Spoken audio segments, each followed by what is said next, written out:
Chapter 1. The Beginning of Things. They were not railway children to begin with. I don't suppose they had ever thought about railways except as a means of getting to Maskelyne and Cook's, the pantomime, zoological gardens, and Madame Tussauds.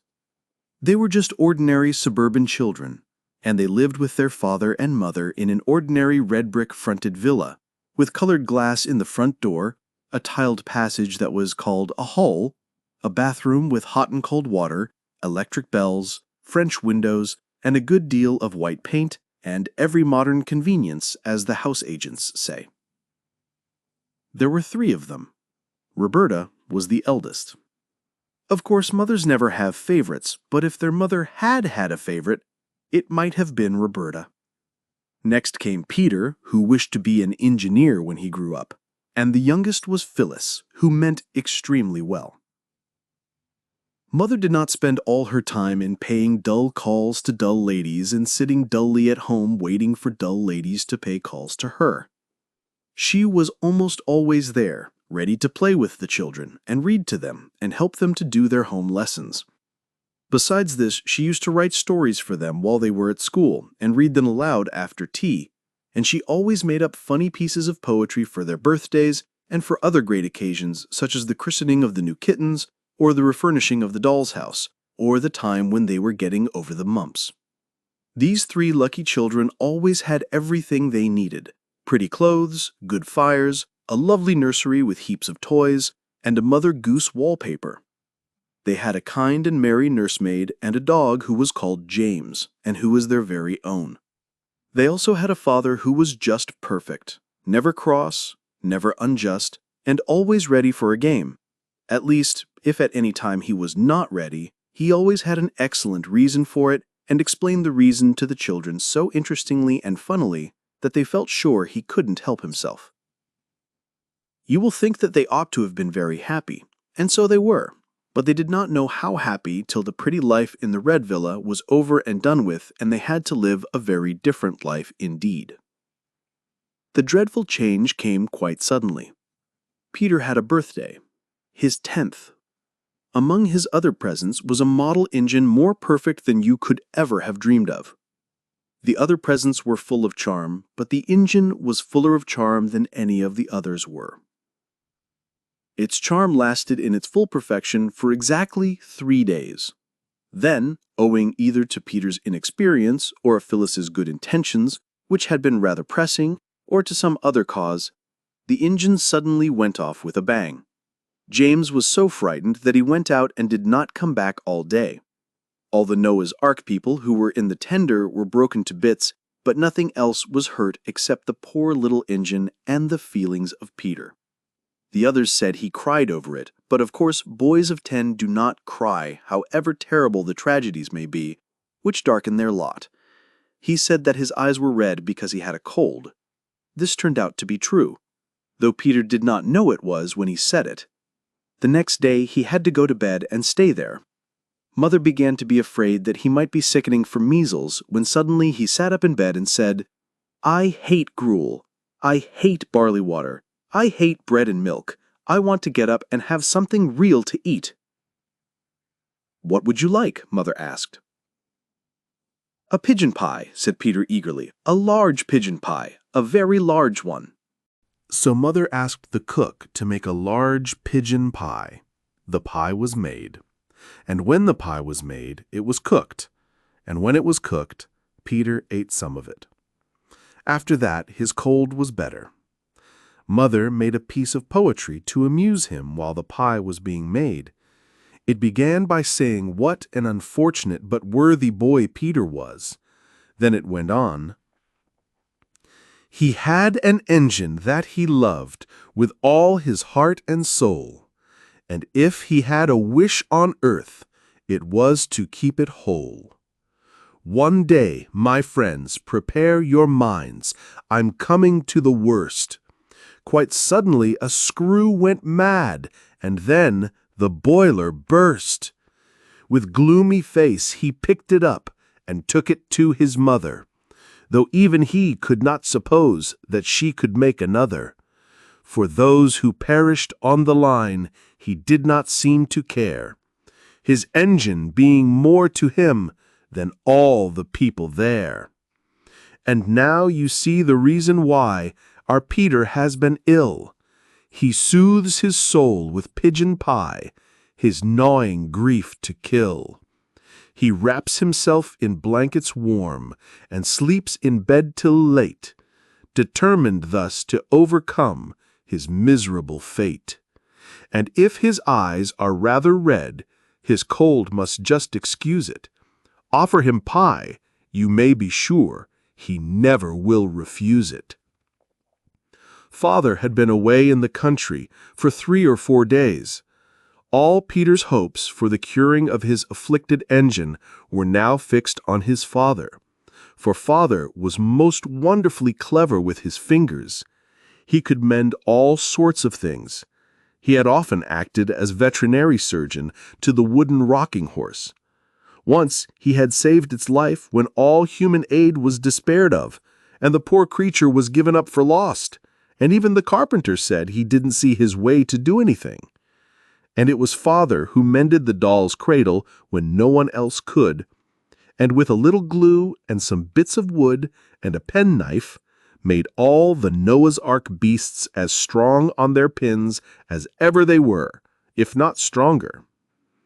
Peter, with heroic unselfishness, did not say anything about his engine till after father had had his dinner and his after-dinner cigar. The unselfishness was mother's idea, but it was Peter who carried it out, and needed a good deal of patience, too. At last, mother said to father, "Now, dear, if you're quite rested and quite comfy, we want to tell you about the great railway accident and ask your advice." "All right," said father, "fire away." So then Peter told the sad tale and fetched what was left of the engine. Said father, when he had looked the engine over very carefully. The children held their breaths. "Is there no hope?" said Peter, in a low, unsteady voice. "Hope, rather, tons of it," said father cheerfully. "But it'll want something besides hope, a bit of brazing, say, or some solder, and a new valve. I think we'd better keep it for a rainy day. In other words, I'll give up Saturday afternoon to it, and you shall all help me." "Can girls help to mend engines?" Peter asked doubtfully. "Of course they can. Girls are just as clever as boys, and don't you forget it. How would you like to be an engine driver, Phil?"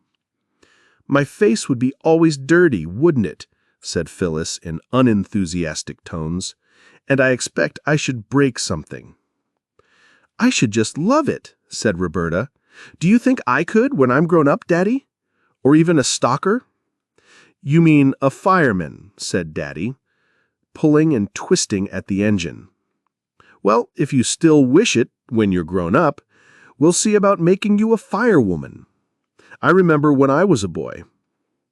Just then there was a knock at the front door. "Who on earth?" said father. "An Englishman's house is his castle, of course, but I do wish they built semi-detached villas with moats and drawbridges." Ruth, she was the parlor maid and had red hair, came in and said the 2 gentlemen wanted to see the master. "I've shown them into the library, sir," she said. "I expect it's the subscription to the vicar's testimonial," said Mother, "or else it's the choir holiday fund. Get rid of them quickly, dear. It does break up an evening so, and it's nearly the children's bedtime." But Father did not seem to be able to get rid of the gentleman at all quickly. "I wish we had a moat and drawbridge," said Roberta. "Then when we didn't want people, we could just pull up the drawbridge and no one else could get in. I expect Father will have forgotten about when he was a boy if they stay much longer." Mother tried to make the time pass by telling them a new fairy story about a princess with green eyes. But it was difficult because they could hear the voices of Father and the gentleman in the library, and Father's voice sounded louder and different to the voice he generally used to people who came about testimonials and holiday funds. Then the library bell rang, and everyone heaved a breath of relief. "They're going now," said Phyllis. "He's rung to have them shown out." But instead of showing anybody out, Ruth showed herself in, and she looked queer, the children thought. "Please, she said, "the master wants you to just step into the study. He looks like the dead, Mum. I think he's had bad news. You'd best prepare yourself for the worst. Perhaps it's a death in the family, or a bank busted, or—" "That'll do, Ruth," said Mother gently. "You can go."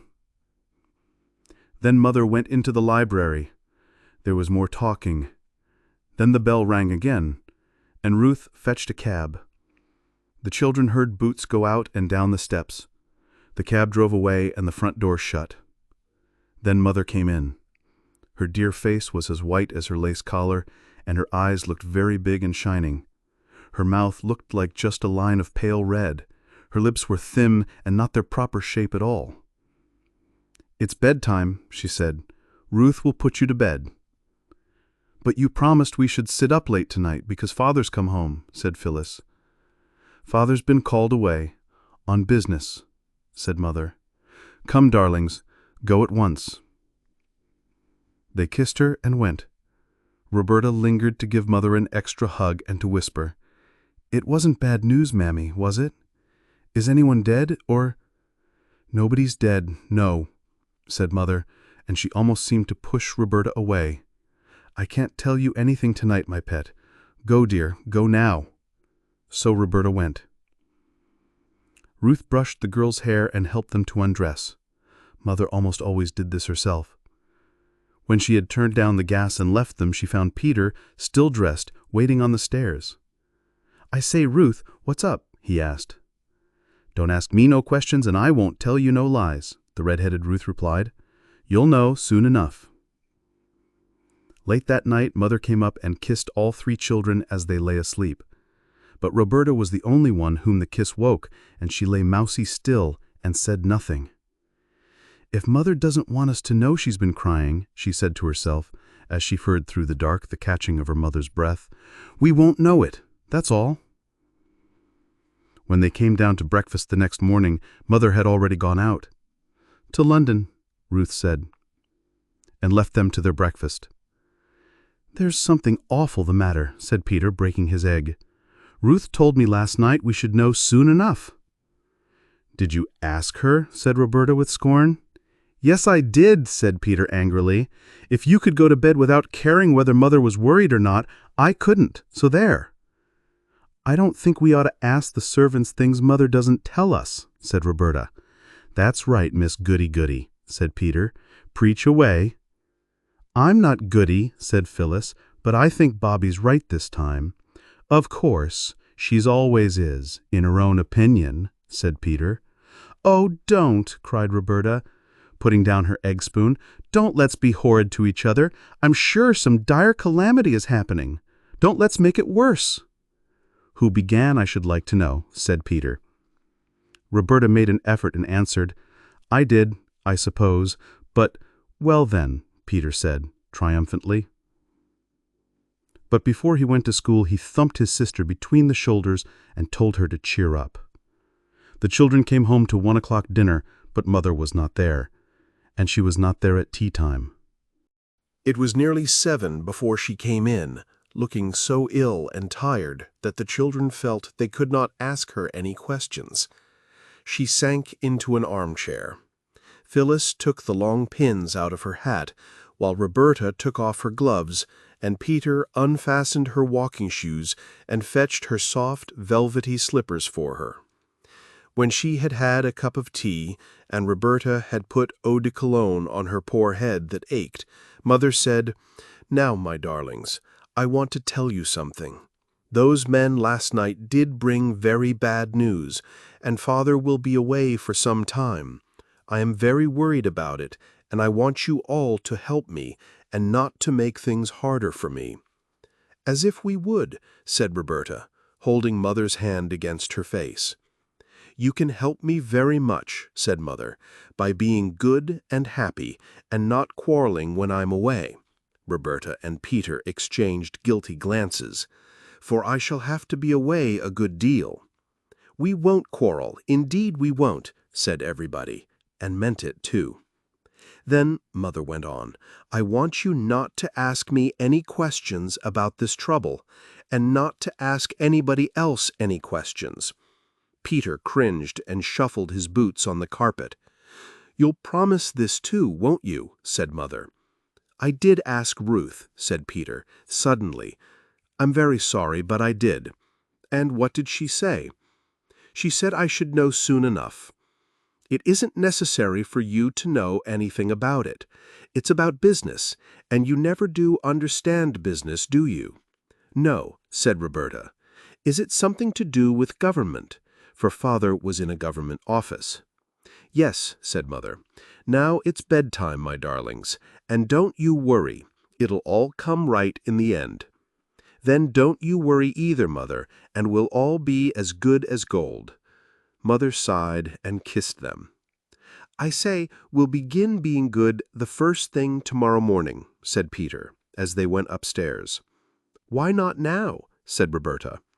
"There's nothing to be good about now, silly," said Peter. "We might begin to try to feel good, and not call names." "Who's calling names?" said Peter.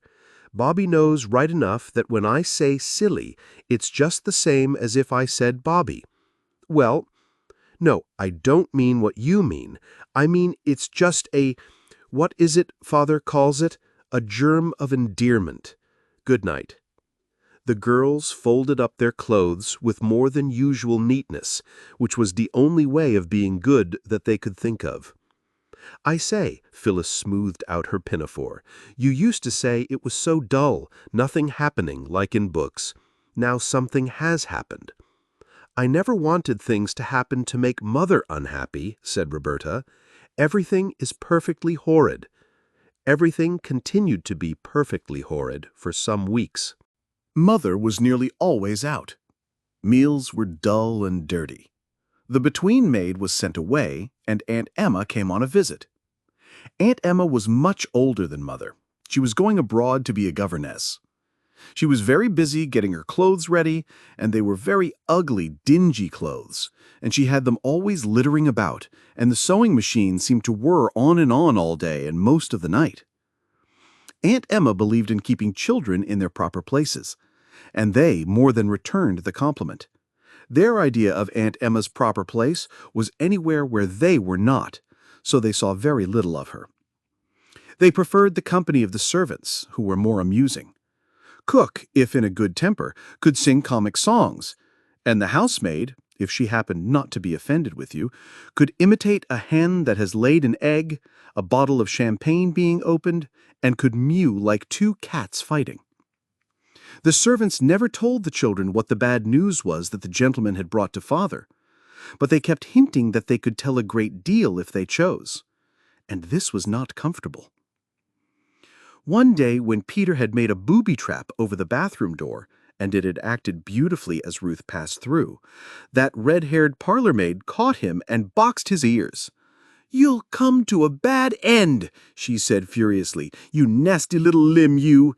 If you don't mend your ways, you'll go where your precious father's gone, so I tell you straight." Roberta repeated this to her mother, and next day Ruth was sent away. Then came the time when Mother came home and went to bed and stayed there 2 days, and the doctor came, and the children crept wretchedly about the house and wondered if the world was coming to an end.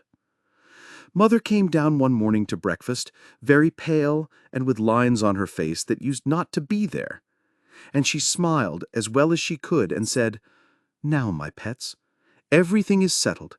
We're going to leave this house and go and live in the country. Such a ducky dear little white house. I know you'll love it." A whirling week of packing followed, not just packing clothes like when you go to the seaside, but packing chairs and tables, covering their tops with sacking and their legs with straw.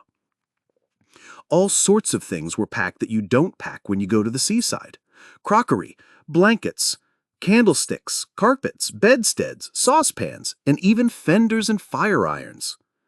The house was like a furniture warehouse. I think the children enjoyed it very much.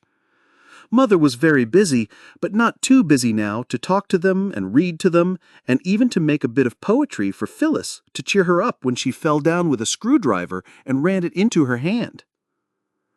"Aren't you going to pack this, Mother?" Roberta asked, pointing to the beautiful cabinet inlaid with red turtle shell and brass. "We can't take everything," said Mother. "But we seem to be taking all the ugly things," said Roberta. "We're taking the useful ones," said Mother. "We've got to play at being poor for a bit, my chickabiddy." When all the ugly, useful things had been packed up and taken away in a van by men in green baize aprons, the two girls and Mother and Aunt Emma slept in the two spare rooms where the furniture was all pretty. All their beds had gone. A bed was made up for Peter on the drawing-room sofa. "I say, this is larks," he said, wriggling joyously as Mother tucked him up. "I do like moving. I wish we moved once a month." Mother laughed. "I don't," she said. "Good night, Peterkin."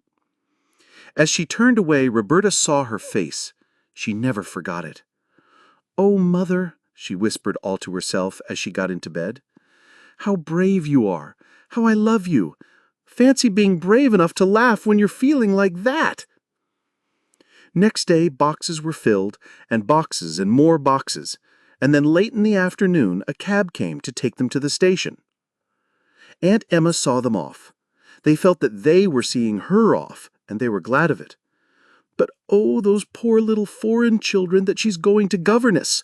I wouldn't be them for anything," whispered Phyllis. At first they enjoyed looking out the window, but when it grew dusk, they grew sleepier and sleepier, and no one knew how long they had been in the train when they were roused by Mother shaking them gently and saying, "Wake up, dears, we're there." They woke up, cold and melancholy, and stood shivering on the drafty platform while the baggage was taken out of the train. Then the engine, puffing and blowing, set to work again and dragged the train away. The children watched the tail lights of the guard's van disappear into the darkness. This was the first train the children saw on that railway, which was in time to become so very dear to them. They did not guess then how they would grow to love the railway, and how soon it would become the center of their new life, nor what wonders and changes it would bring to them. They only shivered and sneezed and hoped the walk to the new house would not be long. Peter's nose was colder than he ever remembered it to have been before. Roberta's hat was crooked, and the elastic seemed tighter than usual. Phyllis's shoelaces had come undone. "Come," said Mother, "we've got to walk. There aren't any cabs here." The walk was dark and muddy. The children stumbled a little on the rough road, and once Phyllis absently fell into a puddle and was picked up damp and unhappy. There were no gas lamps on the road, and the road was uphill. The cart went at a foot's pace, and they followed the gritty crunch of its wheels. As their eyes got used to the darkness, they could see the mound of boxes swaying dimly in front of them. A long gate had to be opened for the cart to pass through, and after that the road seemed to go across fields, and now it went downhill. Presently a great dark lumpish thing showed over to the right. "There's the house," said Mother. "I wonder why she shut the shutters." "Who's she?" asked Roberta. "The woman I engaged to clean the place and put the furniture straight and get supper." There was a low wall and trees inside. "That's the garden," said Mother. "It looks more like a dripping pan full of black cabbages," said Peter. The cart went on along by the garden wall and round to the back of the house, and here it clattered into a cobblestoned yard and stopped at the back door. There was no light in any of the windows. Everyone hammered at the door, but no one came. The man who drove the cart said he expected Mrs. Viney had gone home. "You see, your train was that late," he said. "But she's got the keys," said Mother. "What are we to do?" "Oh, she'll have left that under the doorstep," said the cartman. "Folks do hereabouts." He took the lantern off his cart and stooped. "Aye, here it is, right enough," he said. He unlocked the door and went in and set his lantern on the table. "Got e'er a candle?" he said. "I don't know where anything is." Mother spoke rather less cheerfully than usual. He struck a match. There was a candle on the table, and he lighted it. By its thin little glimmer the children saw a large bare kitchen with a stone floor. There were no curtains, no hearth rug. The kitchen table from home stood in the middle of the room. The chairs were in one corner, and the pots, pans, brooms, and crockery in another. There was no fire, and the black grate showed cold, dead ashes. As the cartman turned to go out after he had brought in the boxes, there was a rustling, scampering sound that seemed to come from inside the walls of the house. "Oh, what's that?" cried the girls. "It's only the rats," said the cartman, and he went away and shut the door, and the sudden draught of it blew out the candle. "Oh dear," said Phyllis, "I wish we hadn't come," and she knocked a chair over. "Only the rats," said Peter in the dark.